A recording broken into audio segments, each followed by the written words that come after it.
Hola a todos y todas otra vez.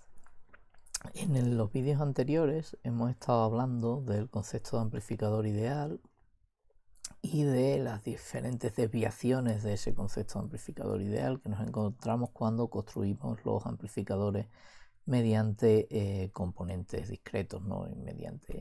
Hacemos implementaciones reales de amplificadores. Ahora en el siguiente bloque de este tema que tenéis aquí, cuyo esquema tenéis aquí, vamos a empezar a hablar del amplificador operacional. Pero antes de hablar del amplificador operacional, vamos a dedicar este vídeo a hablar del amplificador diferencial de voltaje, dado que el concepto de amplificador operacional está íntimamente relacionado con esto del amplificador diferencial de voltaje. Bueno, ¿qué entendemos por amplificador diferencial de voltaje ideal? ¿Qué es lo que a nosotros nos gustaría obtener cuando implementásemos un amplificador diferencial de voltaje? Bueno, pues se trata de un amplificador, como su propio nombre indica, pero que, como diferencia respecto a los que hemos estado viendo antes, tiene dos terminales de entrada. Tiene una parte común que me define, por tanto tiene tres nodos a la entrada y me definen dos voltajes que aquí estoy llamando VA y VB. Y después tiene un puerto de salida, de forma que el puerto de salida responde exclusivamente a la diferencia de las dos señales, es decir, el voltaje en el puerto de salida, VO, es una determinada ganancia que voy a llamar A sub D, ganancia diferencial, multiplicado por la diferencia de las dos señales. En este caso VA menos VB, lo cual quiere decir que las dos entradas, por supuesto, no son iguales, porque una va en positivo, afecta positivamente al VO y la otra afecta negativamente. Por eso una entrada se llama no inversora, que sería la VA, y la otra entrada se llama inversora, sería la VB.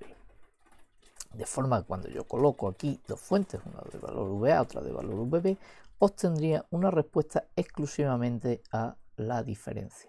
Por tanto, el comportamiento, además, cuidado, además queremos lo que siempre le pedimos al amplificador, es decir, que sea cual sea el tipo de señal de entrada, la señal de salida responda siempre de esta manera, es decir, independientemente de las frecuencias de la entrada y tal, la respuesta en frecuencia, por tanto, plana completamente, y más importante todavía, que no se vea afectado porque yo le conecte aquí una carga, es decir, que en el modelo no tenga una resistencia de salida. Daos cuenta que aquí estoy poniendo una fuente linealmente dependiente, pero linealmente dependiente de estos dos voltajes. Y lo otro que le pedimos es que el circuito amplificador no afecte a el circuito al que se conecte, del que se obtienen esas dos entradas. Y eso se consigue, como sabéis, pues modelando, o sea, eso se consigue, eso se modela poniendo la entrada de esta manera, es decir, no afectará porque en realidad no estoy conectando nada, ¿no? Como veis. Es decir, que el comportamiento de amplificador diferencial ideal vendría descrito, se puede modelar mediante este modelo que tenéis aquí. Sin embargo, cuando se trabaja con amplificadores diferenciales, aunque las señales de entrada, que en este caso son dos, y son las reales VA y VB definidas respecto al terminal común, pues aunque se trabaja con, aunque las señales reales sean esta VA y esta VB, normalmente se suele trabajar con dos señales que se llaman voltaje de entrada de modo diferencial o voltaje de entrada diferencial y voltaje de entrada de modo común o voltaje de modo común, y que se definen como dos transformaciones, dos voltajes a partir de los voltajes VA y VB. El voltaje diferencial es simplemente la diferencia y el voltaje de modo común sería la media entre esos dos voltajes VA y VB. ¿Por qué se hace este cambio? ¿Por qué este cambio es interesante cuando se trabaja con amplificadores diferenciales? Porque con esta estructura el amplificador respondería exclusivamente al voltaje de modo diferencial, pero no al voltaje de modo común, como estáis viendo, ¿no? Porque la VO depende exclusivamente de VA menos VB, no dependería de la media. Fuese cual fuese la media, me debería dar la salida lo mismo si la diferencia es lo mismo. Fijaos que para poder trabajar con estos dos voltajes como si fuesen fuentes reales, yo hago aquí una estructura equivalente a el conjunto de fuentes VA y VB que yo conectaría aquí a la entrada, y esa estructura equivalente es esta que tenéis aquí, que proviene simplemente de despejar de estas ecuaciones VA y VB, lo cual es muy fácil de hacer porque aquí tenéis cómo es y la justificación es muy fácil. VC más VD partido por 2 me daría VA. Fijaos, si cogéis VC, cogéis VD, lo dividís por 2, me quedaría VA partido por 2 menos VB partido por 2. Si ahora lo sumáis con esto, me quedaría, las VBs se me irían y me quedaría VA partido por 2 más VA partido por 2, que eso es VA. Y si hacéis lo mismo pero restando, si dividís por 2 y ahora restáis, lo que se me van son las VAs y las VBs me quedan sumadas y por tanto obtendría VB. Y un arreglo de esto, fijaos, VA, VC más VD partido por 2 lo podría conseguir poniendo las fuentes de esta manera. VC más VD partido por 2 me daría el voltaje aquí en este punto, que sería VA. Y si le resto VD partido por 2, que es lo mismo que poner una fuente con el positivo en este punto, al llegar aquí tendría VC menos VD partido por 2.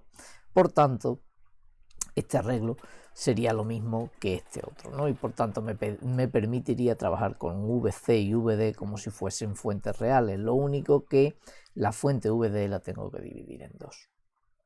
Vale, este sería el concepto de amplificador diferencial de voltaje ideal. Sin embargo, cuando uno los construye en la realidad, se da cuenta de que los amplificadores diferenciales reales, bueno, pues igual que pasaba con los amplificadores ideales, los reales y los amplificadores reales no se comportan exactamente como hemos descrito antes. La primera desviación es que no solo responden al modo diferencial, daos cuenta que esta ecuación, si utilizo la VD, me quedaría como A sub D por VD. Bueno, pues no solamente responden al modo diferencial, sino que todos ellos suelen tener, por muy bien que los diseñemos, una pequeña ganancia al modo común.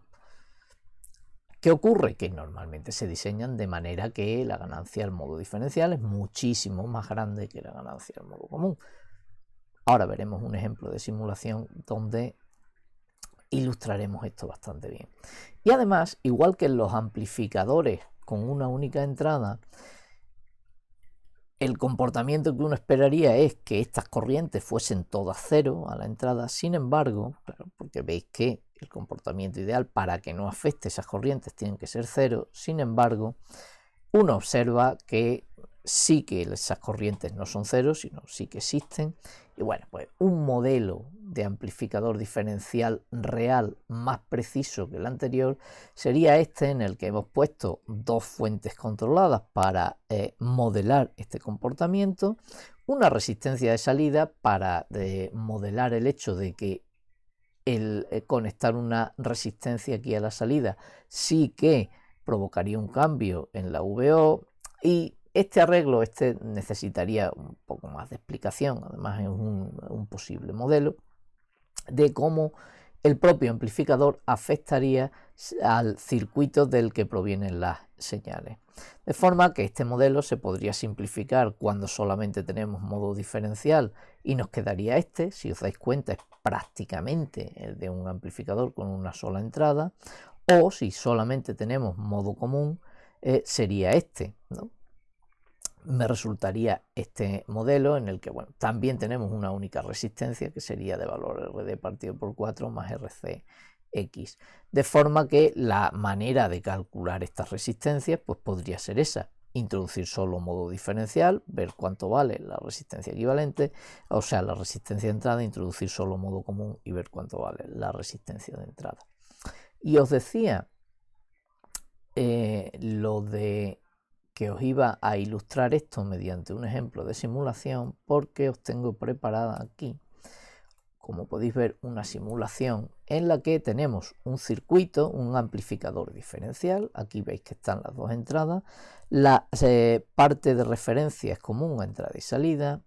La manera en que está implementado, bueno, pues tiene aquí algo que es el amplificador operacional que veremos en su momento. Por ahora no nos interesa mucho, solo que tiene una estructura interna. Y aquí tenéis cómo he implementado para que tengamos modo común y modo diferencial.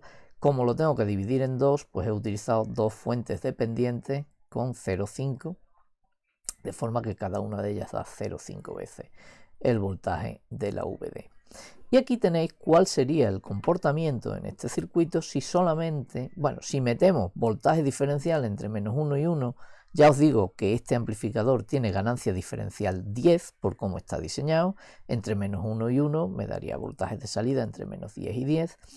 Y también estoy poniendo en este análisis en DC una variación, diferentes valores del voltaje de modo común entre -10 y 10 cada 2 voltios, es decir, 10 valores. Y si os dais cuenta, mi circuito solamente, si veo la salida, todas las curvas me salen iguales. Eso quiere decir que el circuito al modo común no está afectando para nada la relación entre el voltaje, el Vout y el voltaje de modo diferencial. Es decir, solamente está respondiendo al modo diferencial con una ganancia que me lo va a dar la pendiente de esta recta, que como veis es pendiente 10, es decir, tiene una ganancia 10. ¿De acuerdo? ¿Qué ocurre si introducimos solamente modo común? Daos cuenta que ahora haríamos un análisis en DC en el que varío solamente esta fuente y esta la dejo a valor 0. Es decir, no hay modo diferencial.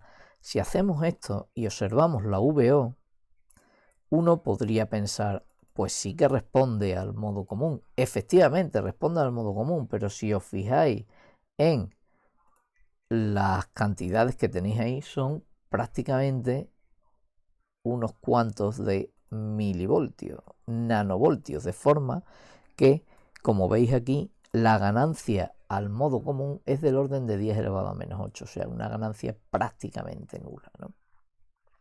Y la manera de ver que cuando los implementamos en la realidad, las corrientes, el comportamiento no es exactamente el comportamiento que uno esperaría. Aquí tenéis que uno esperaría para un amplificador ideal. Aquí tenéis el amplificador con entrada solamente común y vamos a ver que sí que existe una corriente entrada al amplificador que es distinta de 0. Si hacemos esta simulación y representamos la corriente, veis que sí que existe, y aquí podríamos poner VC partido por I sub C. Bueno, le vamos a dar negativo porque bueno, ahora os digo el porqué. Veis que, excepto el pico en la singularidad que se da cuando la corriente es 0, la resistencia que me sale son 55 kiloohmios. Sale negativo porque la corriente que yo estoy viendo es la de la fuente hacia abajo, no la de la fuente hacia arriba, ¿no? Y si hiciera lo mismo, pero solo con modo diferencial, como tenéis aquí, y hago la misma simulación, solo varía el modo diferencial, veréis que aquí tenéis una corriente I sub D, que no es 0. Si hacemos el voltaje igual que antes, VD partido por I sub D, me quedaría exactamente una tensión del orden de una resistencia del orden de 20 kiloohmios, ¿de acuerdo? Como veis ahí, ¿no? Por tanto, y volviendo ya a nuestro esquema final, por tanto, bueno, pues veis cómo los amplificadores diferenciales tienen un comportamiento de respuesta a la diferencia de dos señales de entrada, y que los amplificadores reales pueden tener un determinado comportamiento o respuesta al modo común. Veremos en otro momento, en otro vídeo, cómo este concepto está relacionado con el del amplificador operacional. Y ahora voy a ver si soy capaz de callar la alarma que me está sonando, ¿de acuerdo? Gracias.